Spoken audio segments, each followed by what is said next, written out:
Bonjour à tous et bienvenue à Débat de presse. L'émission est en direct chaque dimanche à partir de 11h sur la RTB. Elle permet de décrypter, d'analyser, de commenter les grands points de l'actualité nationale et internationale. 4 sujets nous intéressent ce matin. Il s'agit de la conférence de presse du CEFOP sur le bilan de la première année d'exercice du pouvoir du président Roch Marc Christian Kaboré, de la grève des transporteurs, de la situation sécuritaire dans le nord du Burkina et enfin de la mesure anti-immigration de Donald Trump qui vient d'ailleurs d'être bloqué par un tribunal américain. Alors pour discuter de tous ces sujets, je suis en compagnie de 4 confrères de la presse nationale. Il s'agit de Ladji Bama du journal Le Reporter. Bonjour Bama. Bonjour. Sur ce plateau, Soumaïla Rabo de la radio Savane FM. Bonjour. Bonjour Saïd. Également avec nous, Osé Lassane Ouedraogo de Sidoya. Bonjour. Bonjour. Et enfin, Parfait Silga du journal Notre Temps. Bonjour. Merci à tous d'avoir accepté notre invitation. Le CEFOP a publié un mémorandum sur la première année d'exercice du régime de Roch Marc Christian Kaboré. Ce bilan, selon Zéphirin Diabré, est négatif à tout point de vue. Vous avez certainement suivi cette conférence et peut-être lu le mémorandum. Alors, ce bilan présenté par l'opposition politique, alors, vous semble-t-il objectif ou vous trouvez tout simplement que le chef de file de l'opposition est dans son rôle? Rabo. Merci Sagnon. Je crois que le gouvernement gouverne, l'opposition s'oppose. Donc Zéphirin Diabré, les autres sont dans leur rôle de critiquer. Et quel que soit le bilan que le président Roch Kaboré aurait présenté, il aurait fait face certainement à des critiques. Voilà. Globalement, je pense que l'opposition a bien fait de préparer un mémorandum comme ça, dans la forme qui était bien présentée. Quand vous regardez le document, vous vous rendez compte qu'il y a une organisation qui s'améliore au niveau du chef de file de l'opposition. Bien entendu, ce que je regrette toujours dans la forme, peut-être qu'on reviendra dans le fond, c'est que l'opposition ait pris un peu trop de temps avant de publier son mémorandum, parce que je crois savoir que le président a fait son bilan depuis le 29 décembre. Il aurait fallu que quelques... Pour ne pas vous couper, oui. Zéphirin Diabré a justifié cela par le fait que 3 mois après la prise du pouvoir par le régime en place, ils avaient déjà fait donc un premier point et les gens avaient trouvé que voilà, c'était trop tôt pour juger. Alors 100 jours après, donc ils ont attendu une année pleine pour... Tout à fait. Non, ça veut dire chaque fois que, surtout pour nous les journalistes, chaque fois que le pouvoir présente un bilan, il faut que l'opposition réagisse sur le bilan que le pouvoir a présenté. Et ça fait partie normalement des coutumes démocratiques. Il faut que l'opposition joue son rôle. Maintenant, je dis, le président Roch Kaboré a fait son bilan autour de fin décembre. Il aurait fallu que début janvier déjà, on ait la réaction du chef de file de l'opposition. Telles que les choses se sont présentées, pour moi, ça dénote d'une certaine lourdeur au niveau du chef de file de l'opposition. Ça veut dire que c'est pas évident que les différents partis qui s'y trouvent s'entendent bien. C'est pas évident que ce mémorandum n'a pas été arraché vraiment difficilement, et à lire d'ailleurs le contenu. Probablement, c'est un document consensuel et que tout le monde n'a pas voulu signer tout de suite. Moi, c'est l'interprétation que je fais parce que ça traînait avant d'être publié. Maintenant, quant au fond, je résume en disant que c'est du déjà entendu, quoi. On a entendu la CODER dire ce qui n'a pas marché déjà. On a entendu des experts de la société civile dire la même chose, en particulier du côté de l'Institut Free Afrique. Et donc, le chef de file de l'opposition vient résumer un peu globalement ce que les Burkinabés ont vécu en 2016. Donc, pour moi, le fait qu'ils critiquent le pouvoir ne veut pas dire que le pouvoir n'a pas du tout travaillé. Ça veut dire qu'il y a des imperfections qu'il faut corriger. Et c'est tout à fait normal en démocratie. Oui, mais c'est ça, peut-être on peut dire le hic dans ce mémorandum. On ne voit pas un seul point positif. Le gouvernement. Non, là, je crois que ce n'est pas juste. Ce n'est pas juste de dire que tout a été négatif. Voyez-vous, quand Zéphiré a lancé son parti, il a dit nous sommes venus pour relever ce qui a marché, pour améliorer ce qui n'a pas marché et pour faire ce qui n'a pas été fait. Et c'est ce qu'il disait à Blaise Compaoré. Donc aujourd'hui, s'il y a des choses qui ont marché, il doit les relever. Il doit dire par exemple que dans le secteur de l'eau potable, le pouvoir de Roch Marc Christian Kaboré a fait une avancée. Et ça, moi, je peux en témoigner parce que je vois des efforts qui sont faits dans les villages pour apporter des forages à proximité aux populations. Et s'il y a des efforts qui ont été faits dans la prise en charge gratuite des femmes enceintes et des enfants de moins de 5 ans, ça doit se dire, même si ce projet-là est mis en œuvre avec beaucoup de difficultés. Mais dire que le tableau est totalement noir, là, je ne suis pas d'accord. D'accord, oui, Bama. Non, je crois que l'opposition est dans son bon rôle. C'est vrai, pour peut-être commencer là où Rabo termine, c'est vrai, il y a des choses certainement qui ont été des réussites, mais le problème c'est qu'avec ce pouvoir, ces réussites sont tellement, je ne sais pas, quand on se chine à vouloir les énumérer, bon, c'est tellement difficile qu'il est plus facile d'énumérer les échecs qui sont vraiment à l'appel. Je crois que c'est ce qui explique aussi la réaction de l'opposition, parce que quand on se met à chercher là où le pouvoir a réussi, vraiment, moi j'avoue que j'ai cherché, mais vraiment j'ai eu ça difficilement. Rabo parle de l'eau et de soins, santé, même là, moi je ne sais pas, mais peut-être que chacun pourra apprécier. Quand on parle de soins, moi j'ai regardé, quand tu vas dans les centres de santé, parlant de ces gratuités-là, vraiment il y a beaucoup à redire là-bas. Mais pour revenir un peu au travail de l'opposition, je crois que c'est un peu une radioscopie assez fidèle de ce que nous vivons au Burkina. Et moi, quand j'ai parcouru ce document, rien n'a été inventé. C'est assez fidèle par rapport à notre réalité au Burkina depuis que ce pouvoir est en place. Ils ont en tout cas mis le curseur sur la plupart des difficultés que nous vivons ici depuis que ce pouvoir est là. Peut-être là où ils ont un peu péché, c'est qu'il y a des problèmes qu'ils ont posés comme étant des problèmes qui sont nés sur ce nouveau régime. Alors qu'il y a des problèmes dont ce régime a hérité de l'ancien. Et moi, j'étais vraiment surpris de voir que le CDP signe ce mémorandum-là en parlant dedans des questions de comment on appelle ça, de clientélisme, par exemple, de l'administration qui est politisée, de la corruption, de quoi encore, de la perte de l'autorité de l'État. Tout ça, c'est des choses dont on a hérité de l'ancien système CDP. Donc, venir poser ça aujourd'hui comme un problème, comme des problèmes qui sont juste nés sous le MPP, moi je dis là aussi c'est pas juste. Sinon, en dehors de ça, vraiment, moi je crois que ça a été un mémorandum qui est assez fidèle, qui a vraiment mis le curseur sur les principaux mots de ce régime-là. D'accord, oui, Lassane.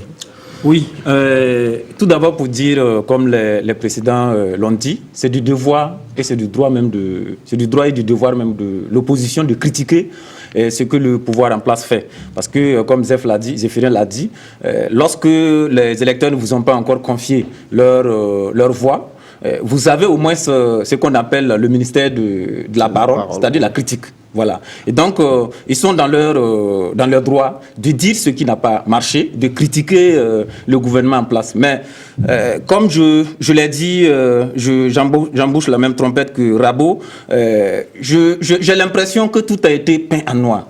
Parce que je me dis que pour un document qui se veut scientifique, quand même, lorsqu'on veut brocher une situation d'une nation comme le Burkina Faso, même si les avancées sont minimes, il faut quand même tout d'abord relever là où le pouvoir a essayé quand même de faire comme action. Il le disait, la gratuité des soins.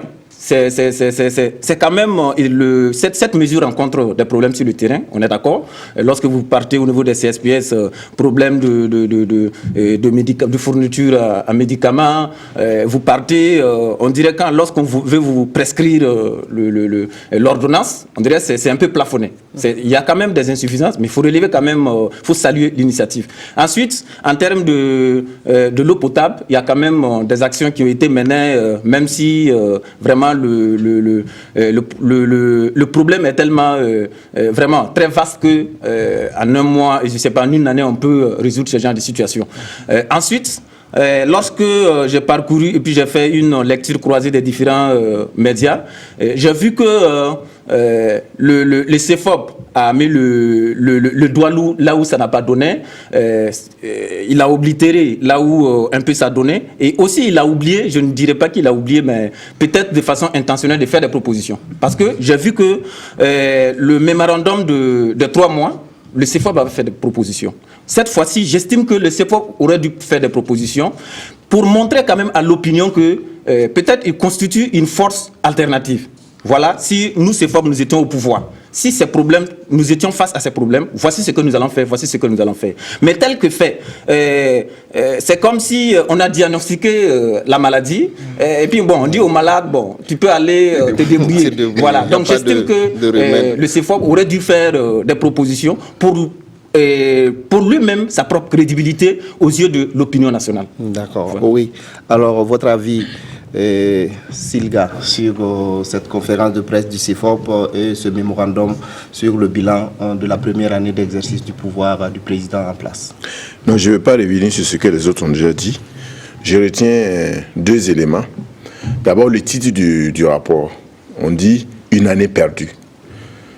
Bon, j'ai déjà entendu ça avec le rapport de Free Afrique. Donc, on peut se demander si le rapport de Free Afrique était commandité par le CEFOP. C'est une question, mais bon, passons là-dessus. C'est le même titre qui avait été utilisé, avec les mêmes arguments, en tout cas sur le plan économique.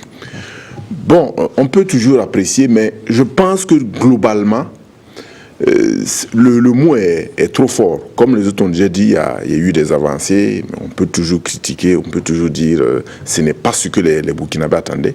Ce qui est sûr, il y a encore beaucoup de choses que les Burkinabés attendent, notamment sur le plan économique, parce que c'est surtout là que les choses tardent vraiment à bouger, comme on l'a reconnu.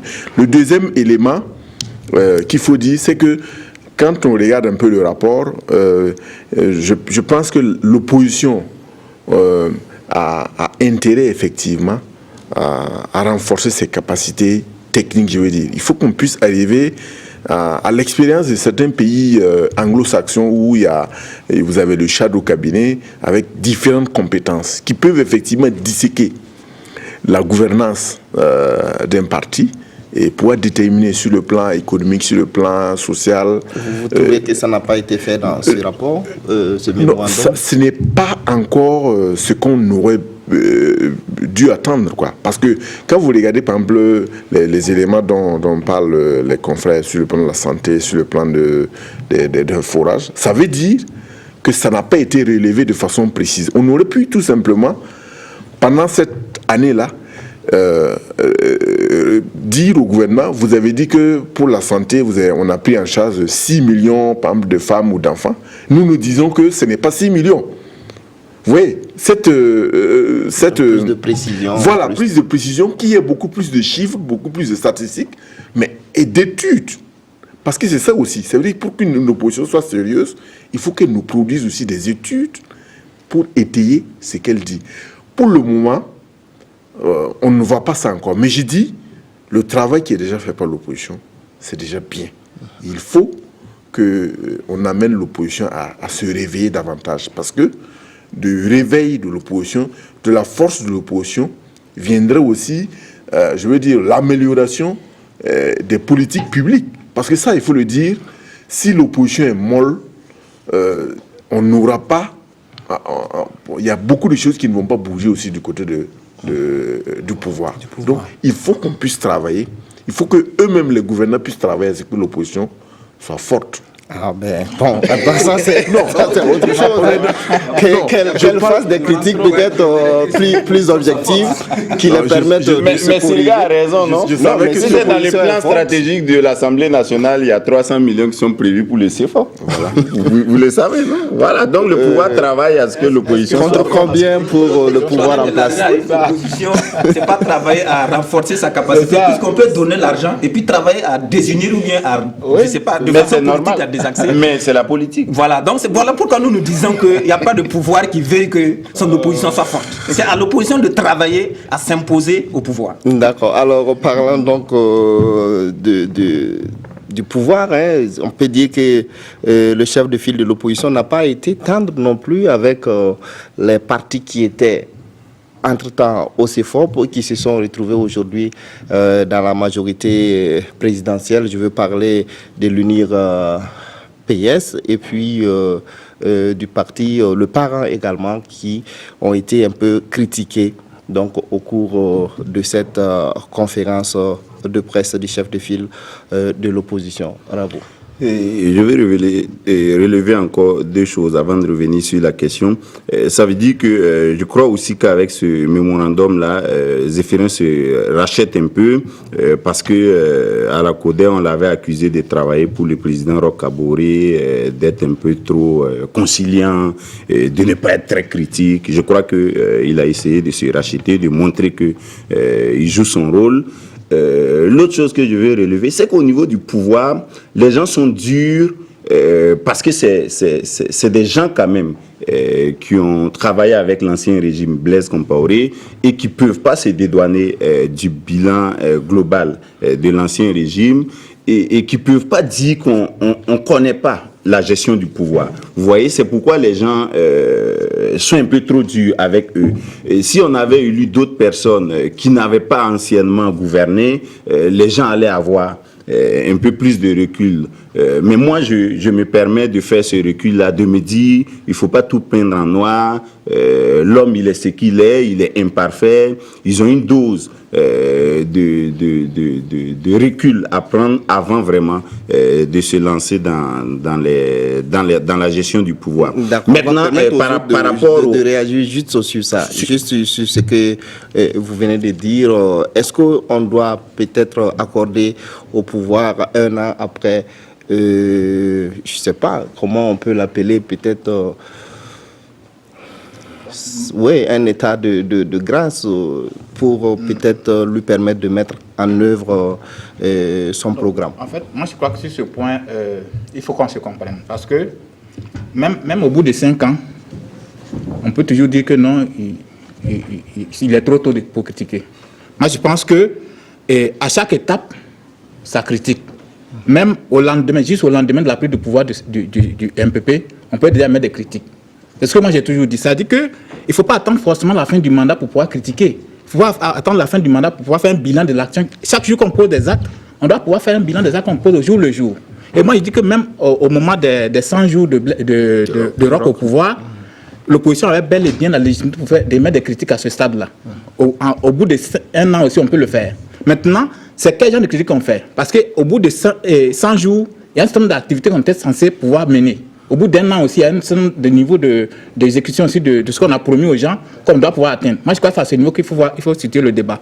Et quand moi je prends le pouvoir MPP, au bout d'une année, par rapport aux promesses qui nous ont été faites au moment de la campagne, ils sont très très loin de la réalisation, de la mise même. Il n'y a même pas un début même de... On ne voit même pas le début de réalisation de ce qu'ils ont promis. Quand vous voyez, par exemple, des cas précis, quand Roch dit aux gens que lui, quand il va venir au pouvoir, il va travailler à soit une gouvernance vertueuse de la chose publique. Sur ce point-là, moi je cherche, je ne vois vraiment pas ce qui a été fait. En matière de lutte contre la corruption, c'est vraiment le néant. On ne voit rien à ce niveau-là. Et puis, Roch lui-même avait promis aux gens que dès qu'il prenait le pouvoir, il n'y aura plus dans ce pays des nominations par copinage et tout ça. Les recrutements par rapport à la candidature, ce qui allait être promis dans ce pays. Figurez-vous qu'au bout d'une année, parce que toutes les sociétés d'État ont vu des changements à leur tête. Mais jamais aucun appel à candidature. Tout a été fait par appel à copains. Et quand c'est comme ça, on ne peut pas s'attendre à quoi que ce soit. On ne peut que faire un bilan qui est négatif. Voilà. C'est ça qu'il faut pouvoir mettre sur la table et évidemment, chaque fois quand on veut critiquer, dire non, c'est trop tôt, c'est trop tôt. Non, non, n'est pas trop tôt pour critiquer. Il faut pouvoir critiquer au jour le jour selon ce qu'on a promis aux gens. D'accord. Alors, Osez. Oui, il faut dire que toute critique n'est pas mauvaise en soi.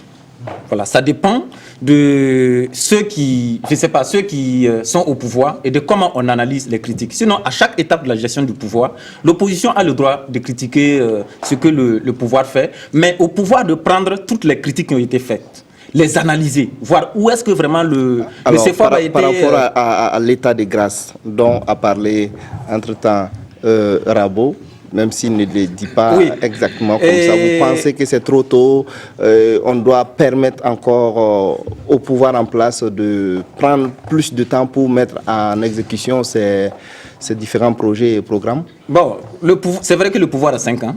Nous avons déjà dépassé, on a déjà perdu une année, et perdu pas dans le sens de ce que l'opposition a dit. Il y a une année qui est déjà passée. Et actuellement, nous sommes au début de la deuxième année. Bon, ils ont 5 ans, mais à force de reculer, on risque de, je sais pas, de se retrouver après un quinquennat sans que quelque chose ne soit vraiment concret sur le terrain. Mais je dis que le MPP doit démontrer que réellement les critiques qui ont été faites, ils doivent relever le défi. Parce que lorsqu'on dit il y a problème de leadership, aujourd'hui tout se dit dans les différents milieux. C'est aux trois têtes du MPP de démontrer par A plus B que non, ce qu'on raconte sur eux, ce n'est réellement pas vrai. Et c'est dès le début de cette année que les choses doivent être démontrées. D'accord. Alors, lorsqu'on dit que c'est trop tôt pour critiquer, en tout cas les critiques qui sont formulées par rapport à la gestion du pouvoir en place, le pouvoir répond le plus souvent par le fait qu'ils ont été pris de court par la situation sécuritaire qui, quand même, a obligé les dirigeants à changer de fusil d'épaule, à orienter encore les priorités. Non, quand vous parlez d'état de grâce, ce n'est pas aujourd'hui qu'on va encore parler d'état de grâce. Je pense que le débat, il est dépassé. Le débat, c'était dans la première année de la gouvernance du MPP. C'était à ce moment qu'un certain nombre d'analystes avaient proposé qu'au niveau des syndicats, qu'il y ait un état de grâce pour leur permettre un peu d'avancer. Mais ça n'a pas eu lieu. Vous savez, on a eu une année de braise avec des dizaines et des dizaines de mouvements de grève. Donc, on n'est plus à ça.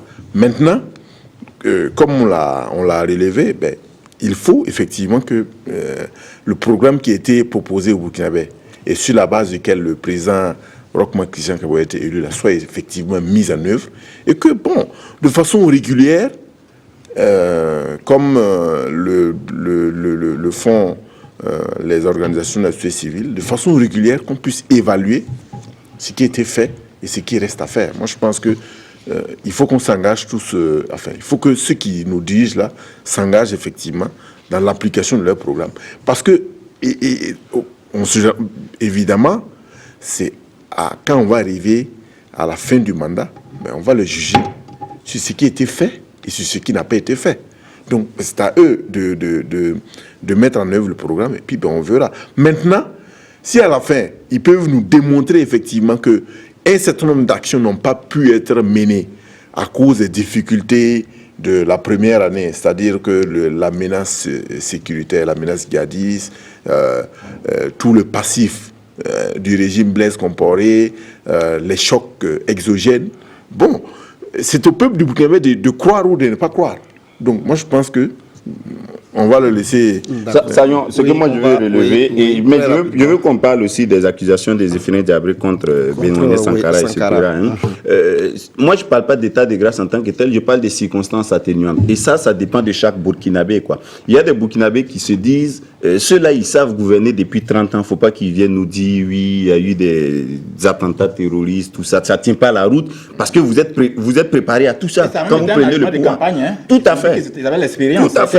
Voilà, donc c'est même ce qui a amené les gens à voter pour vous. Donc vous n'avez pas vraiment de circonstances atténuantes aux yeux de certains citoyens. Moi, je leur en donne tout de même, parce que je me dis, en fait, ils sont piégés par leur passé.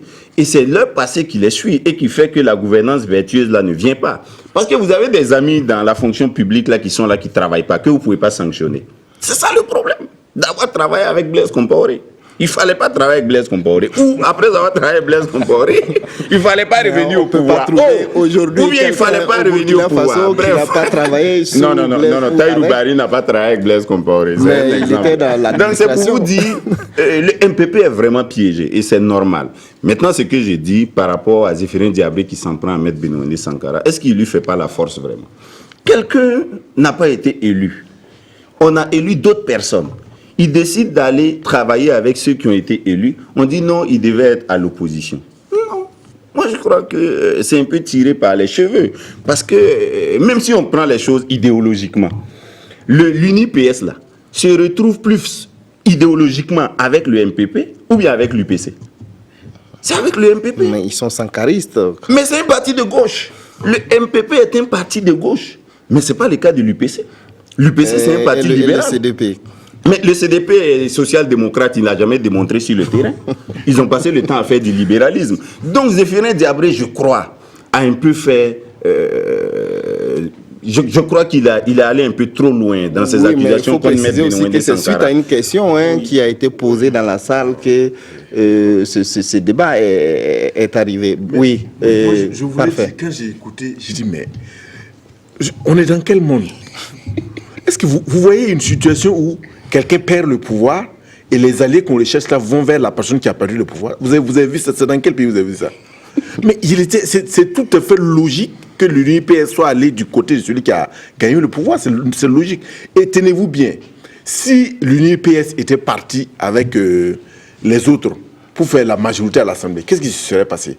On aurait eu la cohabitation. Mais cette cohabitation n'allait pas durer parce que le président du Faso a le droit de dissoudre l'Assemblée. Mais quand vous êtes un politicien, mais vous regardez le moyen terme, le long terme.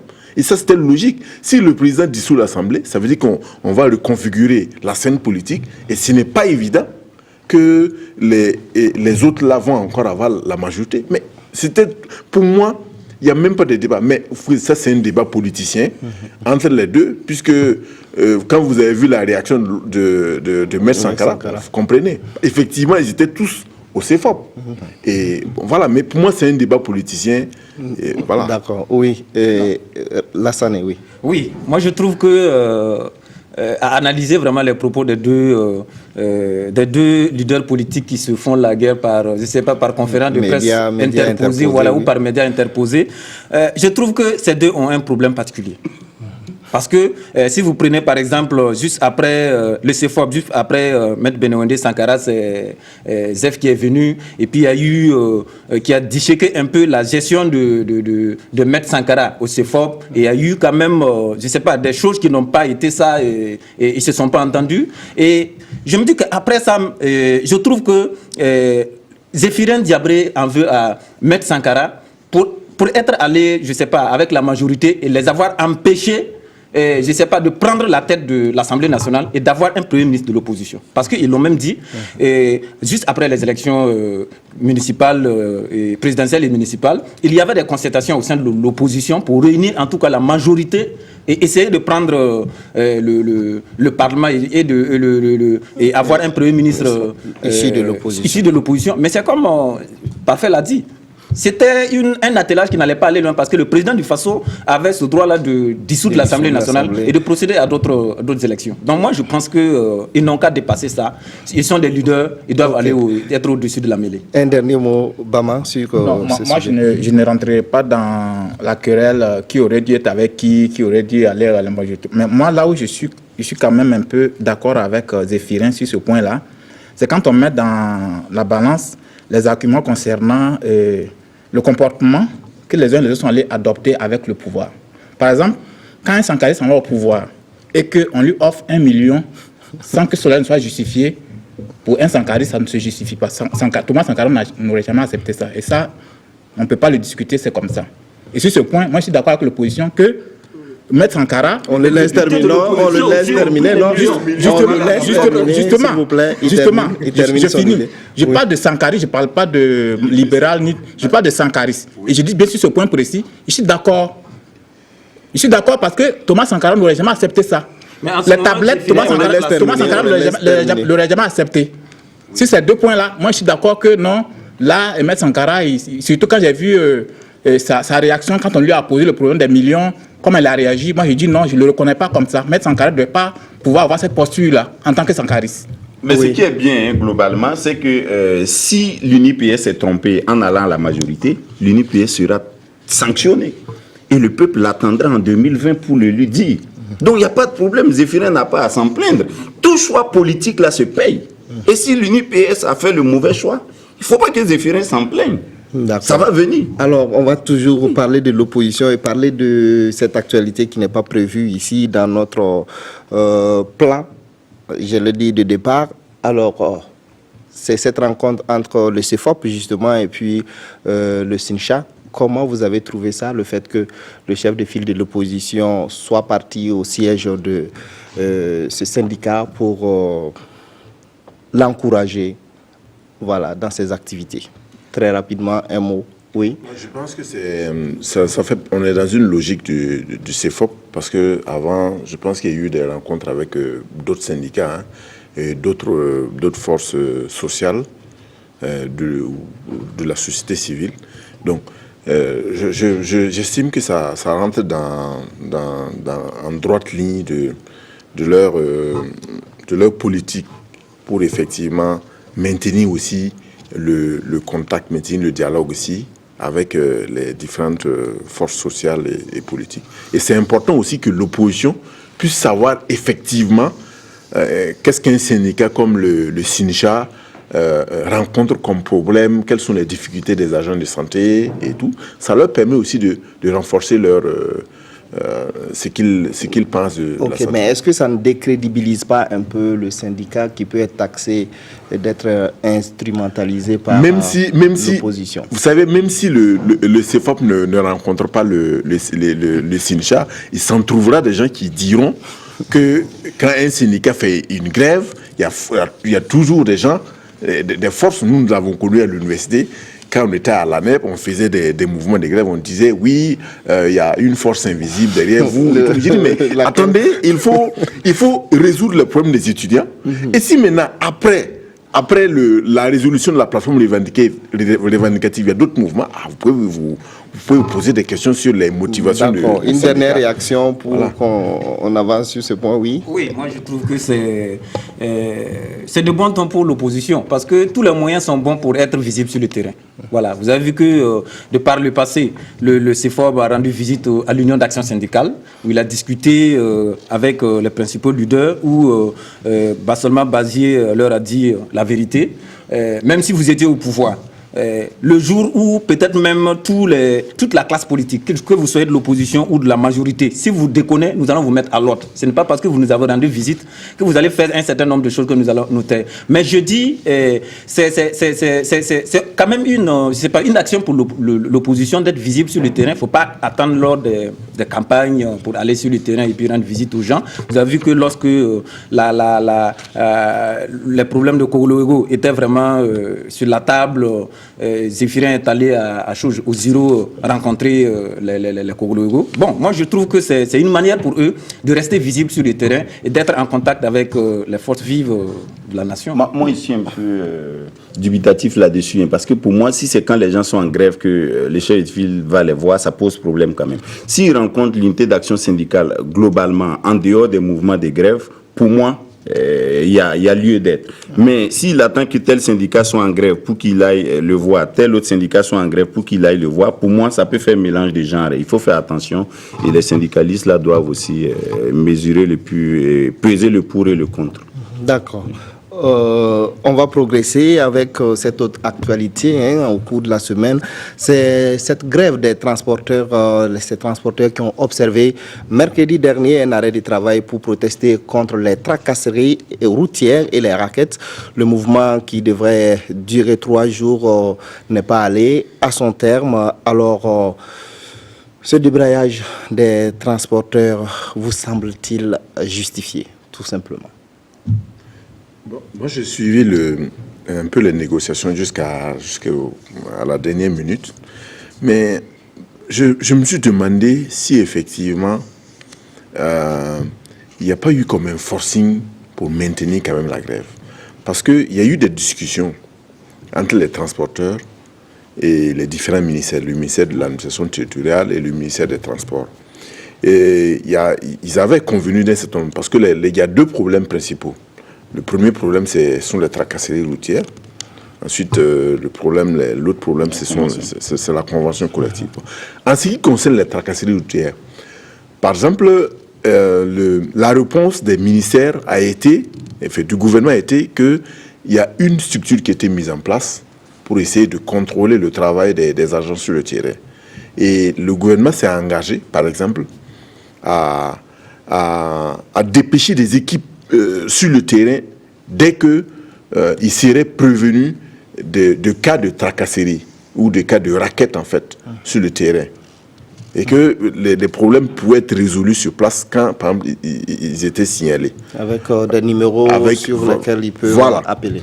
Et je pense que pour la convention collective, les discussions devraient se poursuivre.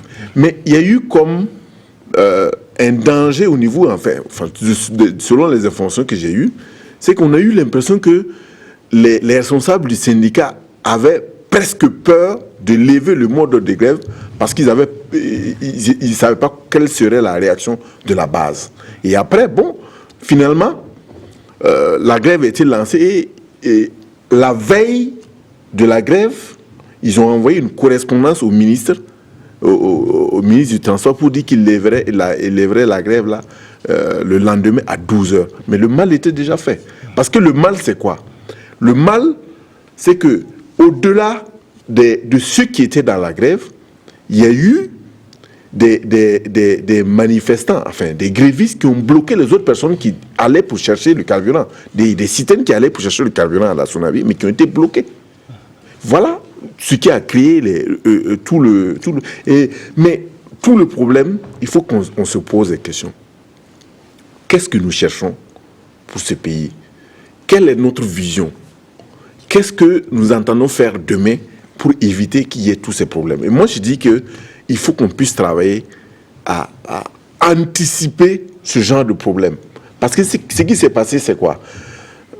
Avec la psychose qu'il y a eu les SMS, il y a eu Facebook, les réseaux sociaux, tout le monde s'est précipité dans les stations. Et dans les stations, on a terminé le stock qui était dans les stations. Pendant ce temps, les citernes qui devaient approvisionner les stations n'avaient pas du carburant. Mais évidemment, vous tombez à rupture. Et vous savez que pour le gaz et pour le carburant, je sais un peu de quoi je parle, quand vous avez une seule journée de rupture en matière de gaz ou de carburant, vous allez prendre une semaine pour pouvoir le résorber. Donc je trouve que du côté du ministère, des ministères de la transport, de la sécurité, on aurait dû prendre beaucoup plus de dispositions pour éviter effectivement ces ruptures-là. D'accord. Alors, et sur les arguments, les motifs de la grève, c'est-à-dire les tracasseries, est-ce que vous soutenez les transporteurs sur ce point? Parce que ce qu'on a aussi, c'est que ces mesures ont été mises en place juste après les attaques terroristes qui ont ébranlé, si on peut le dire, le gouvernement dès sa prise de fonction. Alors, il y a des barrières de sécurité, il y a des barrières aussi pour le contrôle des documents. Est-ce qu'on doit pouvoir accéder, c'est-à-dire aux revendications des transporteurs en réduisant le nombre de contrôles pour permettre que de tels mouvements ne se reproduisent? Oui. Oui, je trouve que tout d'abord, ce sont les chauffeurs qui sont allés en grève. Parce que d'habitude, les gens disent les transporteurs routiers. Lorsqu'on dit transporteurs routiers, d'habitude, ce sont les patrons. Voilà. Ici, c'est l'union des chauffeurs routiers qui sont allés en grève. Et je suis quand même vraiment déçu que cette qu'on en arrive là. Parce que vous vous rappelez qu'en mars 2015, les mêmes chauffeurs routiers avaient fait une grève pour les mêmes motifs. Et je pense qu'il y avait eu des promesses de part et d'autre. Et une année après, on se retrouve encore devant les faits, les mêmes faits.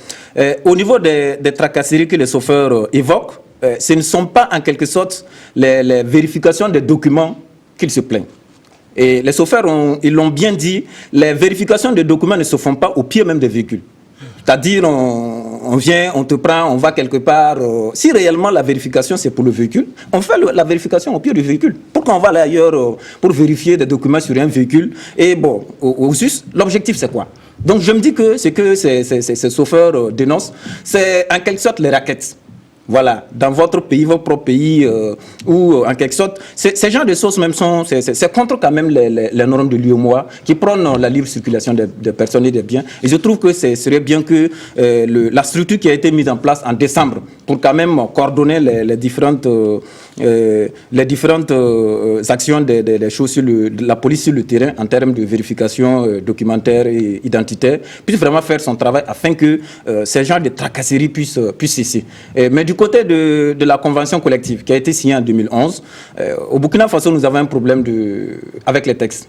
Lorsqu'il s'agit d'adopter, on adopte. Maintenant, pour le processus, pour aller jusqu'à l'application, ça pose problème. C'est le même problème avec la convention collective des journalistes. Voilà. Donc, je trouve 2009. Que, voilà, depuis 2009, sous Tetu Zongo, si je ne me trompe pas, voilà, je trouve qu'il serait bon que vraiment on puisse aider ces chauffeurs-là. Puisqu'il y a des chauffeurs, tous, par exemple, ceux qui viennent avec le carburant, là. Vous allez prendre un chauffeur qui va à Lomé ou bien à, je sais pas, au Bénin, et il revient.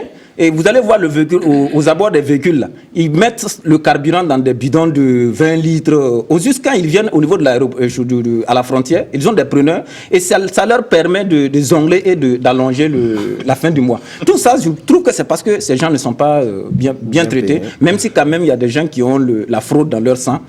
On peut résoudre ce problème avec l'application de la convention collective. D'accord, oui, Bama. Non, moi, ce que je relève dans ça, c'est la sempiternelle question de ce gouvernement ou bien des gouvernements au Burkina Faso de tenir leur promesse d'aligner les discours, du moins les actes sur les discours qu'ils tiennent. C'est ça toute la difficulté ici.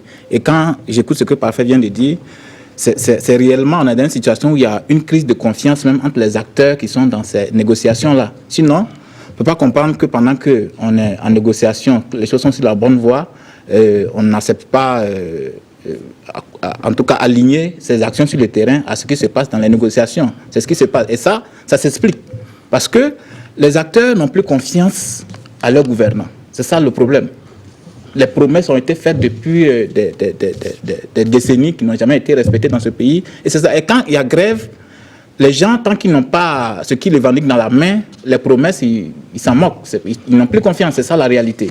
Et quand je prends par exemple le motif concernant les raquettes, voilà un problème que moi je trouve qu'on peut régler très facilement. En train depuis des décennies, pourtant pour peu qu'on veuille vraiment lutter contre ce phénomène-là, c'est un problème qui peut être éradiqué très très facilement par les autorités. Parce que c'est quoi? Les gens, les choses se font au vu aussi de tout le monde, c'est pas caché maintenant, le racket des transporteurs de la route. Le policier, il t'appelle, il vient au pied de son truc, donne quelque chose et puis bon, tu passes. Et ça, les transporteurs, ils en ont marre. Pour peu que l'autorité veuille vraiment lutter contre ça, il s'agit d'envoyer 2 ou 3 personnes sur deux points précis, attraper des gens, la mettre dans le sac et puis les sanctionner sévèrement et puis on en finit. Mais il n'y a jamais eu de sanctions dans ce domaine-là. Oui, le problème, c'est qu'il y a beaucoup de transporteurs qui n'ont pas les papiers en règle et qui. Mais justement, et quand je parle de sanctionner, je parle de sanctionner les policiers seulement. Tous ceux qui sont dedans, il faut les sanctionner. Ce n'est pas qu'il faut lutter contre un seul camp. Et il y a du laxisme dans cette lutte-là. C'est ce laxisme qui fait qu'on ne peut pas avancer. C'est ça. Oui, en 2 minutes, très rapidement. C'est-à-dire que au niveau du ministère de l'administration territoriale, par exemple de la sécurité, une proposition avait été faite, par exemple, aux transporteurs. On leur dit, bon, si vous vous retrouvez face à un cas où vous êtes en règle et qu'on vous demande quand même 2 000 francs ou 5 000 francs, on vous donne un numéro, vous appelez, une équipe sera dépêchée pour venir régler le problème. Mais il y a des chauffeurs qui ont dit non, on ne peut pas perdre beaucoup de temps comme ça, à attendre toute une équipe qui va venir pour régler le problème. Nous préférons donner 5 000 francs et puis poursuivre la route. Vous voyez, il y a un problème qui a été posé. Il est réel. Est-ce que les chauffeurs routiers ont toujours leur papier en règle? Donc, je pense qu'il faut qu'on règle le problème là aux deux niveaux. C'est-à-dire qu'au niveau des chauffeurs routiers, pour continuer à être crédible, quand on réclame effectivement la fin des raquettes là, il faut d'abord qu'ils aient les papiers en règle. Et ça, ce n'est pas toujours évident. Quand vous regardez un peu toute la politique qu'il y a par rapport au contrôle de la charge à l'essieu, vous vous rendez compte qu'effectivement, la charge à l'essieu là, c'est d'abord une question où on se dit, si on respecte ça, on ne pourra plus transporter autant de marchandises parce que ça va effectivement pénaliser un peu nos activités. Mais deuxième élément, de l'autre côté aussi des forces de défense et sécurité, il faut qu'on puisse effectivement appliquer la réglementation en vigueur. Si des deux côtés, les gens appliquent les règles en vigueur, il n'y aura plus de raquettes. Le problème, c'est qu'il y a des gens qui vont se dire, nous voulons passer rapidement et nous sommes prêts en fait. Donc, que ce soit du côté des corrupteurs ou des corrompus, il faut qu'il y ait une action forte. D'accord, oui. Non, pour terminer, on n'a pas... Je voulais faire remarquer par le fait que la raison de la présence des forces de l'ordre sur la voie, oui, c'est d'empêcher qu'il y ait des transporteurs qui ne sont pas en règle. Oui. C'est ça la raison d'être. Oui. Et si les forces de l'ordre sont vraiment déterminées à lutter contre ce phénomène-là chez les transporteurs, il n'y a pas de raison que ça existe. C'est parce qu'il y a des forces de l'ordre qui sont prêts à accepter que des transporteurs leur donnent 2 000 francs, 3 000 francs pour qu'ils passent sans être en règle, que ces transporteurs continuent. Si la force de l'ordre décide de sanctionner ces transporteurs qui ne sont pas en règle, le phénomène va s'arrêter là. Voilà toute la solution du problème. Une dernière réaction là-dessus. Oui. Je vais dire que nous avons un vrai problème et tout revient à l'autorité de l'État. Tout le monde triche. Et c'est ça le vrai problème. Quand les citoyens eux-mêmes ils trichent, il ne faut pas demander après au gouvernement de ne pas tricher. Parce que tout le monde est en train de jouer avec la vérité. Vous voyez, c'est pourquoi quelqu'un a dit une petite crise dans un lycée à Nyangoloko, on ne peut pas résoudre. Une petite crise à la Camègue, on ne peut pas résoudre. Tout le monde est là, il veut jouer au plus malin.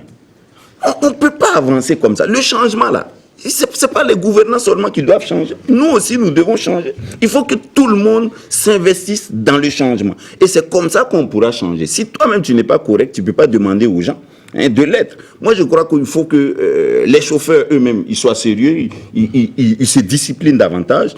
Et il faut également qu'ils exigent du gouvernement de discipliner ses fonctionnaires, que ce soit du côté de la gendarmerie comme du côté de la police. Et Osé l'a dit, en décembre, le ministre d'État a installé une police des polices. Mais qu'est-ce qu'elle fait?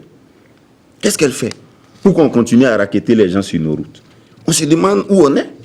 C'est pas la pagaille là. Il faut discipliner les gens et aller au travail. C'est pourquoi j'ai dit que les gouvernants sont piégés. Parce que vous ne pouvez pas taper du poing sur la table si vous-même vous ne montrez pas le bon exemple. Et ça doit se faire globalement. Dans tous les secteurs de la vie du Burkina, on doit avoir ce changement-là. Exiger des magistrats qui soient corrects, exiger des journalistes qui soient corrects, exiger des ministres qui soient corrects. De la même façon, les députés doivent être corrects et demander aux paysans d'être corrects. Mais quelques-uns ne peuvent pas être corrects pendant que d'autres se jouent des autres. D'accord. Alors, on va évoluer sur ce débat pour parler maintenant de la situation sécuritaire dans le nord et plus précisément dans le Soum. Alors, depuis les attaques de Nassumbu, cette zone n'a jamais retrouvé la sérénité. Les derniers faits en date, ce sont donc les menaces proférées par des individus armés contre des enseignants, contre des acteurs de la justice et même contre des maires. Alors, c'est une situation qui est assez sérieuse. On a vu également l'assassinat d'un conseiller municipal de Nassumbu et de son fils de 7 ans qui avait pourtant retrouvé refuge dans la commune de Titao. C'est une situation qui est vraiment inquiétante.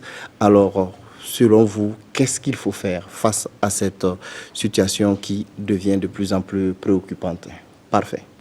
Bon, je pense que l'État doit reprendre la main au nord parce que il y a un élément qui manque pour que effectivement on se retrouve dans la situation du Mali. C'est-à-dire que quand les djihadistes vont arriver à convaincre la population du bien fondé de leur revendication et de leur idéologie, ben on va basculer complètement parce qu'il y a déjà 2 éléments qui sont presque sûrs quand vous regardez. Ça veut dire que ces éléments, c'est quoi? ils se permettent de mener des attaques, de faire des incursions et de sortir. Certainement qu'il y a dans la population des complices.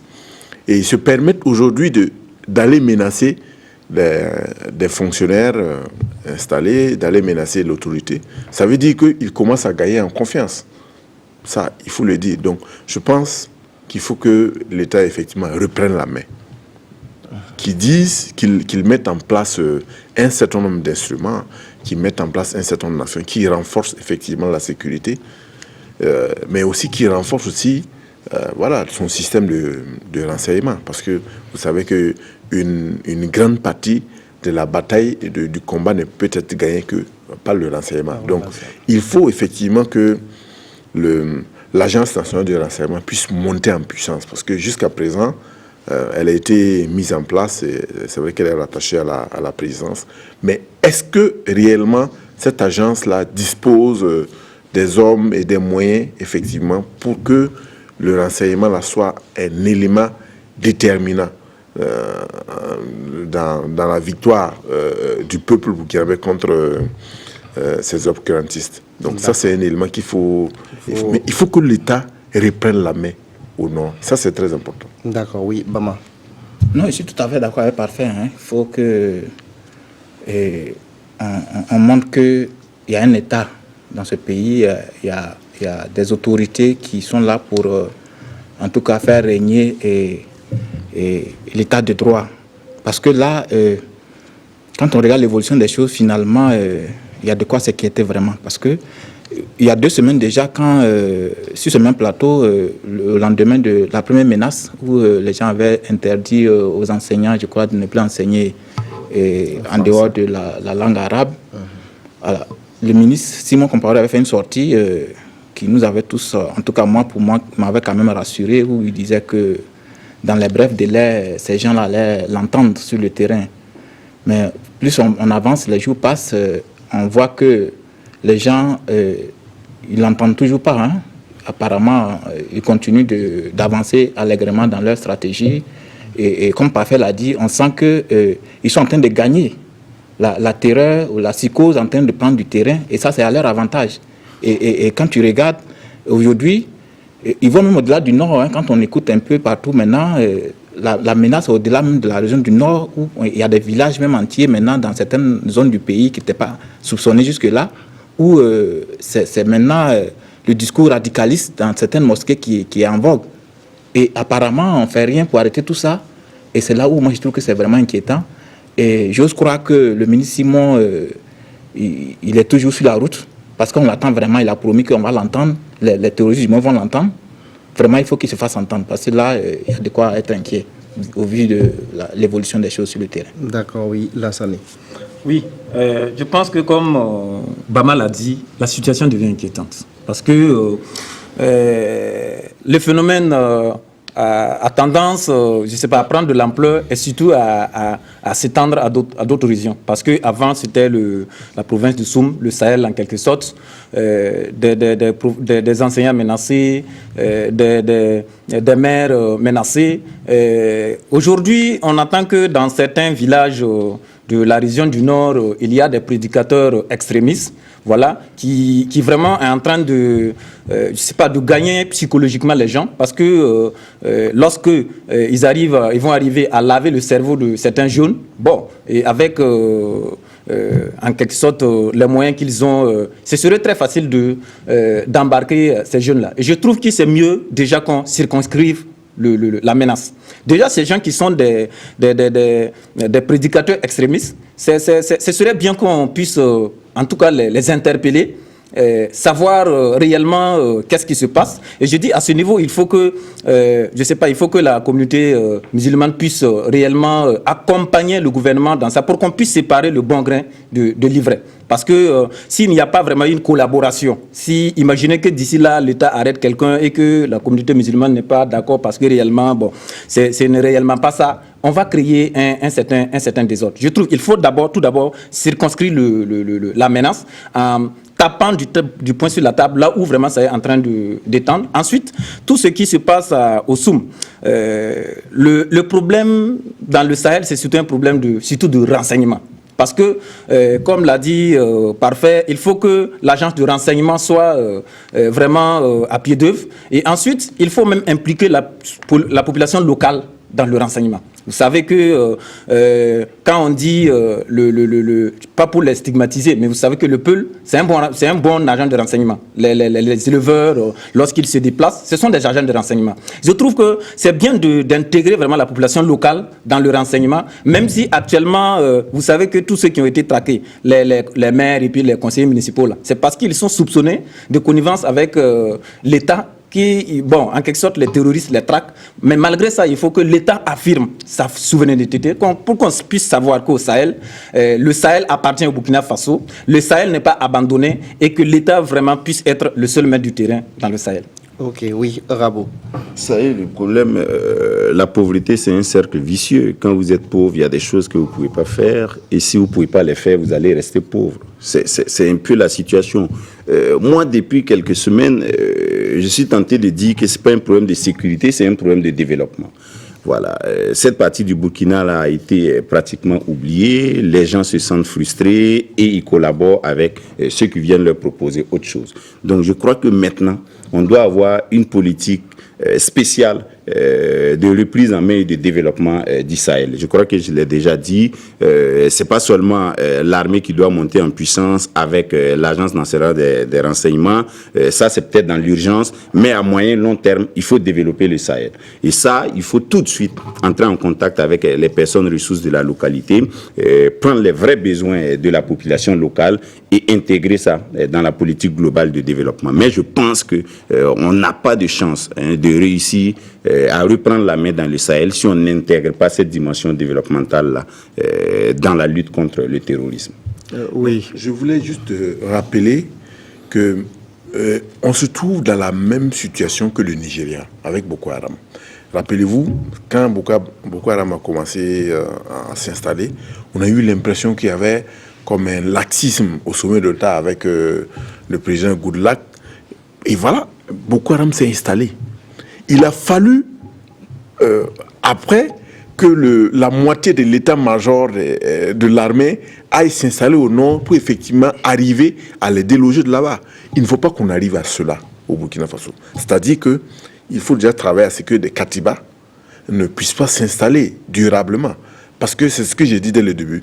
Si ils arrivent à avoir au sein de la population une large adhésion à leurs idéaux, ben, je n'avais pas dit que nous sommes foutus, mais les choses vont sur ce plan, il y a un s'aggraver. nom qui est de plus en plus cité ces derniers jours. Il s'agit de Malam Dicko, qui serait peut-être un prédicateur, un djihadiste, et qui voudrait en tout cas installer un réseau une cellule terroriste dans cette partie du Burkina. Oui, Lassane voulait réagir. Oui, c'est ce que je voulais dire, parce que ce nommé Dicko, il est originaire du Djibo, mais c'est quelqu'un qui passe tout son temps à franchir la frontière allègrement, aller au Mali, revenir, aller au Mali, et à force vraiment de faire des va-et-vient, il est arrivé à vraiment à vouloir, je sais pas, faire un lavage de cerveau par rapport à un certain nombre de jeunes de la localité. Et actuellement, son objet, sa vision est de venir installer, je sais pas, une armée islamiste à Djibo et en quelque sorte installer quand même la terreur à Djibo. Je trouve que ces gens de personnes, je pense qu'ils doivent être fichés et limiter leur déplacement, parce que le problème aussi en quelque sorte de nos États, c'est la porosité de nos frontières. C'est vrai que la frontière entre le Mali et le Burkina Faso, c'est très long. On ne peut pas mettre, je sais pas, un agent de sécurité sur chaque kilomètre de la frontière, mais je trouve que c'est mieux qu'on travaille pour vraiment suivre ceux qui sont vraiment fichés comme des extrémistes dans la prédication, leur va-et-vient pour essayer vraiment de limiter les dégâts. D'accord, oui. Un dernier mot, Bama. Oui, non, je suis d'accord avec ce que la scène dit. C'est-à-dire qu'il faut que de plus en plus l'État ose dans cette lutte-là. Et là, ça n'est pas de fichiers. Moi, il faut aller même au-delà en ce qui concerne certains cas, notamment ce monsieur dont on parle de plus en plus. Mais il n'y a pas que lui. Je disais quelque part que dans un village du Moum, ou même dans plusieurs villages, il y a des mosquées où le discours radical, il ne fait plus l'objet d'un secret. Hein. Les gens, ils tiennent un discours radical où il y a des villages où on interdit carrément à certaines femmes de sortir d'un certain accoutrement, où le voile intégral est carrément systématique, où certains leaders religieux ne cachent plus leur acquaintance avec certains djihadistes du Mali. Moi, je crois que dans ces genres de situations, il faut pouvoir arriver à mettre la main sur ces genres de cas-là et les mettre hors d'état de nuit. Parce que c'est ça. Hein? Parce que oui, non, ça c'est sérieux. Parce que si on joue avec ça, on va arriver dans la situation du Nigeria dont on parlait tantôt. Ouais. Parce qu'il y a des gens aujourd'hui, il ne faut pas se mettre là à croire que non, c'est parce que c'est des chefs religieux. Non. Ici, on les suit, on voit que c'est un certain discours qui tient dans les mosquées. Il faut les arrêter tout de suite. Il faut tuer le mal à la racine. Sinon, on est mal barré dans ce pays dans les jours qui vont venir. Oui, tout en précisant qu'il ne faut pas faire d'amalgame entre l'islam et le terrorisme, ce qui est très important pour la cohésion sociale. Ici, au Burkina Faso, nous sommes pratiquement à la fin de cette émission. Merci à vous qui nous avez suivis. Alors, on n'aura pas le temps de parler de Donald Trump. Nous sommes pratiquement... On aura peut-être l'occasion lors de prochaines émissions. Je rappelle très rapidement que j'étais sur le plateau avec Ladi Bama du journal Le Reporter, Soumaïl Arabo de la radio Savane FM, Parfait Silga du journal Notre Temps et Osé Lassina Lassane Ouedraogo de Sidoya. Passez un agréable moment en compagnie des programmes de la RTB.